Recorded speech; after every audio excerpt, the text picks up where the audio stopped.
चीनी राष्ट्रपति Xi Jinping को लेकर सोशल मीडिया पर जो दावे हैं उसके हिसाब से चीन में तख्तापलट हो गया है और अब कम्युनिस्ट देश की कमान सेना ने अपने हाथों में ले ली है।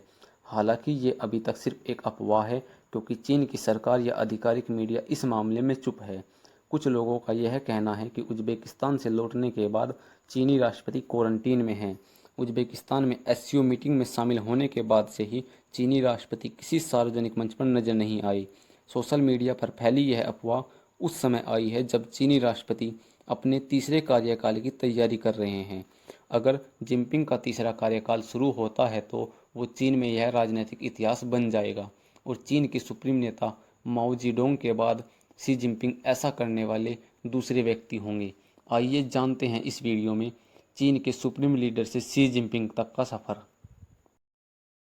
चीन 1949 में बना एक ऐसा देश जिसकी पहचान ही एक देश से ज़्यादा कुछ चेहरों से होती रही। माओ सेतुंग चीन के पहले राष्ट्रपति और दुनिया के कई हिस्सों के लिए एक तानाशाह। 1 अक्टूबर 1949 को जब माओ ने चीन की आज़ादी की घोषणा की तो खुद को उस देश का सबसे बड़ा नेता घोषित कर दिया। 27 वर्षों तक चले संघर्ष, विवाद और कई राजनीतिक उठापटक के बाद मिली थी माओ को ये कुर्सी। चीन के लोग जब तक इस बात को समझ पाते उन्होंने किसे चुना है, काफ़ी देर हो चुकी थी।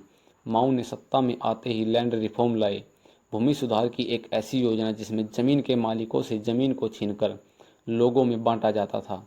लोगों को लगा कि इससे सबको ज़मीन मिल रही है। चीनी सरकार ज़मीन के मालिकों या अमीर किसानों को पीट पीट कर मार डालती थी और माओ की इस नीति पर कोई कुछ नहीं कहता था। चीन की आज़ादी के बाद शुरू हुई ये नीति 1949 से शुरू होकर 1951 तक चली और माना जाता है कि इसमें करीब 1 लाख लोगों की मृत्यु हो गई। माओ ने लैंड रिफॉर्म के बाद 1958 में एक और नई नीति को लागू किया जिसे ग्रेट लीप फॉरवर्ड का नाम दिया गया।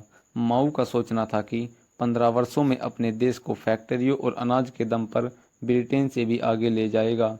इस नीति में चीन के लोगों को मजदूर बना दिया गया, किसानों से उनका हक छीन लिया गया, लोगों से ज़बरदस्ती किसानी कराई गई और उन्हें बाकायदा टारगेट दिए गए। फैक्ट्रियों में लोगों से जी तोड़ मेहनत कराई जाती थी। देश के सारे खेत सरकार के कंट्रोल में आ गए और वहाँ काम करने वाले लोगों का भी उस अनाज पर कोई हक नहीं था। ज़्यादा अनाज पैदा करने के लालच में लगे माओ ने ये साफ कर दिया था कि खेतों में काम करने वाले लोगों को तभी खाने के लिए अनाज मिलेगा जब वो अपने काम के टारगेट को पूरा करेंगे। आदमी, औरतें, बच्चे, बूढ़े सभी 2 वक्त के खाने के लिए दिन रात काम करते और थोड़ा कमज़ोर पड़ने पर उन्हें सरकारी अधिकारियों और सैनिकों के गुस्से का सामना करना पड़ता। माओ के सामने चीन का कोई भी अधिकारी सच बोलने की हिम्मत नहीं करता था। पूरे देश में ज़बरदस्ती किसानी कराई जा रही थी लेकिन फसल का उत्पादन बढ़ नहीं रहा था।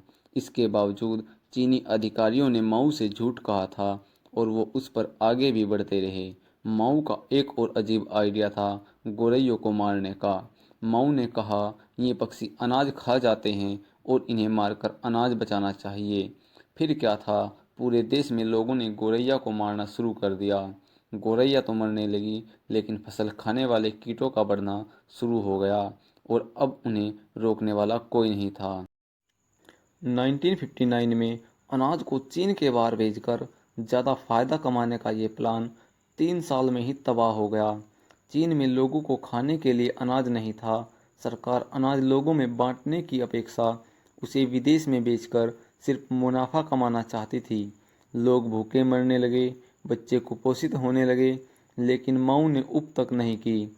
चीन में लगातार खेतों में काम करने की नीति ने एक ऐसे अकाल को जन्म दिया जो 1959 से शुरू होकर 1961 तक चला। इसमें कम से कम 2.5 करोड़ लोगों की मृत्यु हो गई।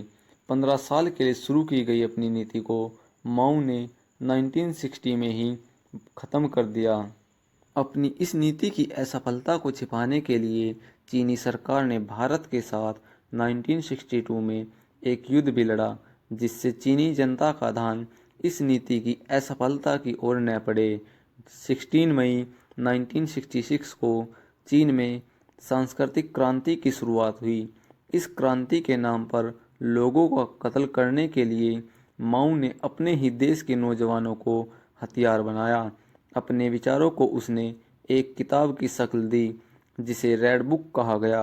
इस रेड बुक को लेकर पढ़ने वाले युवाओं को रेड कार्ड कहा गया। ये रेड कार्ड चीन में आतंक का नाम बन चुके थे। स्कूलों कॉलेजों में अपने टीचर्स को ये रेड कार्ड घेर लेते और माओ की रेड बुक को अपनाने को कहते। जो कोई भी माओ की विचारधारा का विरोध करता या उससे अलग बात करता, उसे पीट पीट कर मार डाला जाता था।